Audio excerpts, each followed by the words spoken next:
நம்ம கூட இருக்கிறவர் யாருன்னு தான் நமக்கு தெரியல. మనతో ఉన్నది ఎవరు అన్నది మనం గుర్తిస్తే ఇవన్నీ మనకు అనుభవాలు. நம்ம கூட இருக்கிற தெய்வம் అండ సరాసరంలో పడైతవరాయి మనము నమ్ముకున్న దేవుడు, మనల్ని నడిపించే దేవుడు, ఆకాశాన్ని భూమిని సృష్టించిన దేవుడు. ఇన్నో సత్తమ హల్లెలూయా சொல்லிருக்கு. రెండు చేతులు పైకెత్తి ఒక హల్లెలూయా చెప్తే బాగుండే. என்னோடு இருக்கிறவர், அவர் உலகத்தை படைத்த தேவன் என்னோடு கூட இருக்கிறார். లోకాన్ని సృష్టించిన వాడు నాలో ఉన్నాడు.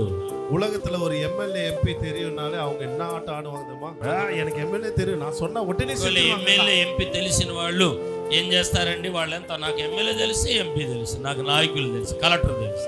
எனக்கு எம்எல்ஏவும் தெரியாது, எம்பியும் தெரியாது, சிஎம் தெரியாது, பிஎம் தெரியாது, ஆனா எல்லாத்தையும் படைத்த தேவாதி தேவன் எனக்கு. నాకు ఎమ్మెల్యే తెలియదు, ఎంపీ తెలియదు, ముఖ్యమంత్రి తెలియదు, ప్రధానమంత్రి వీళ్ళందరినీ సృష్టించిన దేవుడు నాకు తెలుసు. హల్లెలూయా. Praise the lord. அவர் என்னுடைய தகப்பனா இருக்கிறார். ఆయన నాకు తండ్రి అయి ఉన్నాడు. రికమెండేషన్ అవసరం లేదు. இந்த சிந்தனையினால நம்ம நிறைந்திருக்கிறோம். ఇలాంటి ఆలోచనతో మనం ఈ కూటాల్లో నింపబడి ఉన్నాం. நம்ம வீட்டுக்கு போயிட்டு என்ன சொல்றோம்னா, முடியாது, ఆగాదు, అవ్వలేదు. మనం ఇంటికి వెళ్ళి అవదు, జరగదు, పొందదు, పెళ్లి కాదు, ఉద్యోగం రాదు, ఇల్లు కట్టనని ఇంట్లో వెళ్ళి అనకూడదు. మన దేవుడు శక్తి సామర్థ్యములు కలిగిన దేవుడై ఉన్నాడు. உலகத்தில் இருக்கிற அவனை காட்டிலும் எனக்குள்ள இருக்கிற பெரியவராய், లోకములో ఉన్న శోధన శ్రమల కన్నా నాలో మనలో ఉన్నవాడు సర్వశక్తి కలిగిన దేవుడు. మనలో ఉన్న దేవుడు సర్వశక్తి కలిగిన దేవుడు. ఆమేన్. ఇదేதான் సంగీతకారன் 23 சொல்லுகிறாரு. ఇదే కీర్తనకారుడు 23లో సెలవిస్తాడు.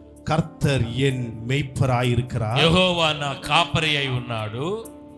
அவர் என்னோட இருக்கிறதுனால ஒன்றும் குறைவு படாது. ఆయన నాకు కాపరి కాబట్టి నాకు ఏమీ లేమి కలగదు. நம்ம காலையில எழுந்த உடனே என்ன சொல்லுவோம் வீட்ல? మనము లెగవంగానే ఇంట్లో ఏం చెప్తామండి? అరిసి இல்ல, పరుపు இல்ல, బియ్యం లేదు, కందిపప్పు లేదు, మిరియాలు లేవు, జీలకర్ర లేవు, కరివేపాకు లేదు, இது இல்ல இல்ல இல்லன்னு தான் சொல்லிட்டு இருக்கோம். ఇవన్నీ లేవు లేవనే చెప్తా ఉంటాం. ஆனா இதெல்லாம் படைத்த தேவன் என்னுடைய மெய்ப்பராய் ఇవన్నీ సృష్టించిన దేవుడు ఉదయకాలం లెగవగానే నాలో మాలో ఉన్నాడని మీరు నిరీక్షణ కలిగి ఉండండి. ఈరోజు ఓ రబ లఖందరి శిదిరి మానవ ప్రభు గొప్ప కార్యములతో చేసి ఆయన నడిపించే దేవుడై ఉన్నాడు. நீங்க சொல்ல வேண்டியதெல்லாம் ஒண்ணுதான், కర్తరిన్ మెய்ப்பరాய் இருக்கிறதுனால ஒன்றும் என் வீட்டில் குறைவு படாது. మీరు చెప్పాల్సింది ఒకటే, దేవుడు నాకు కాపరి కాబట్టి నాకు ఏది కొదువ లేదు. அது அப்படி சொல்லக்கூடாது, లేదుலாம் சொல்லக்கூடாது, లేదు కొదువ ఏమీ లేదు అని చెప్పాలి. அவ்வளவுதான். స్తోత్రం. ஏனென்றால் நம்மோடு கூட இருக்கிறவர் அண்ட சராசரங்களை படைத்தவர், எல்லாத்தையும் మనతో ఉన్నవాడు సర్వ సృష్టిని సృష్టించిన వాడై ఉన్నాడు.